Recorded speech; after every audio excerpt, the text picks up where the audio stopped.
Wilden, soluciones que fluyen.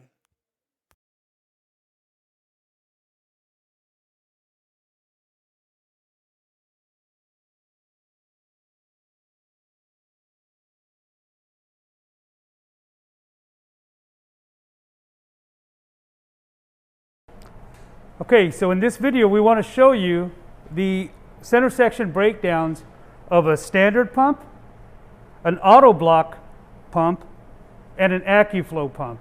So you notice they all pretty much look the same. There are some similarities and some differences. So let's go ahead and point those out. First thing we'll notice, they all use the same center block. They're all the same. The only distinguishing differences is going to be whether or not it has a pilot spool plug or whether it has a pilot spool assembly. Real easy to tell, the pilot spool assembly will have a pilot spool in it. So the pilot spool is contacted by the piston. As the piston hits it here, it tells the spool whether to go up or down. That's for a traditional pump, which is this section here. Traditional pump uses a muffler plate, medium-sized air valve bolts, an air valve gasket, center block with a pilot spool assembly. These are the nuts that hold the air valve together. So it has a pilot spool assembly, making it a P1 pump. So the Autoblock pump, in lieu of a pilot spool assembly, you would remove the pilot spool assembly from the center section, pull that out, replace it with a plug that simply goes in the center section. You put a snap ring in there to secure it in place, and you hook up the Autoblock to it. Autoblock has the same air valve as the standard pump, so same air valve gasket. The block now just has two push-in fittings.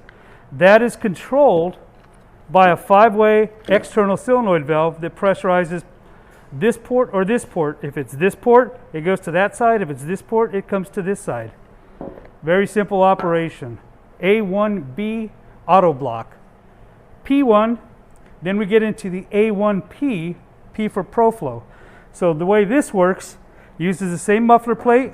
It has longer air valve bolts to accommodate for the much thicker ProFlow center block, right? It uses the same air valve as a standard pump, but instead of the pilot spool assembly telling the air valve when to shift, this is solenoid actuated. So a solenoid energizes and de-energizes. You send a pulsing signal to the coil energizes or de-energizes and tells the assembly when to shift the air valve. So equal pulsed signal shifts that air valve. So let's take a look at that. So here we have the air valve assembly, right? If you remove the 4 screws on the top, that'll give you access to it. So if you look, on the top, there are 2 ports. On the top of the controller, there are 2 ports. When this is energized, one gets pressurized. When it's de-energized, the other gets pressurized. And that sends a signal to the block to open up the ports for the air valve. Very simple assembly. Simply add in the one additional piece.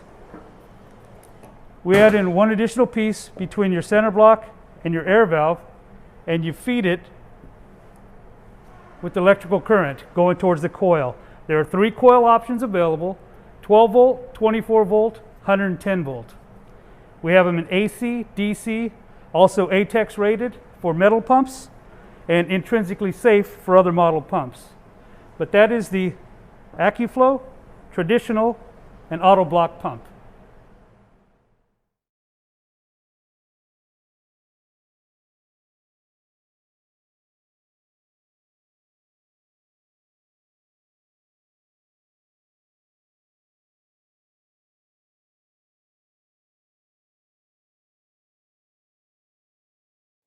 Wilden, soluciones que fluyen.